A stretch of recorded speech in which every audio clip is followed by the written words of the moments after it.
This is KBOI 2 News this morning. 6:14, deadly crashes involving teenagers are up 10% in the last year.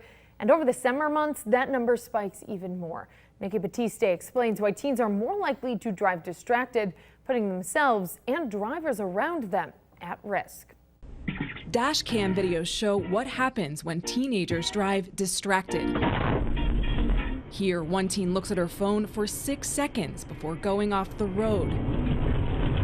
Laura Carney knows the dangers all too well. In the summer of 2003, her father was killed by a teen driver who witnesses say was using a cell phone. He was someone who really embraced life, and that's why when he was gone, it was just such a huge loss. We typically see a 15% spike in deadly teen crashes during the summer months. A new report from AAA shows 16 and 17-year-old drivers are 3 times more likely than adults to be involved in a deadly crash. They're more likely to take risks behind the wheel, including speeding, driving distracted, and not wearing their seatbelts. And your dad missed your wedding.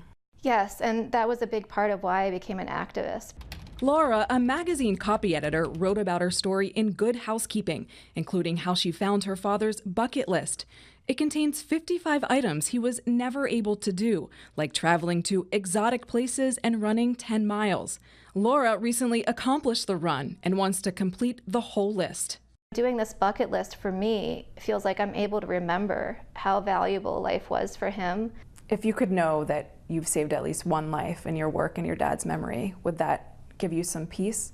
Yeah, I mean, what really is going to give me peace is when I see the numbers go down. When I find out that this thing that killed my father isn't getting worse anymore.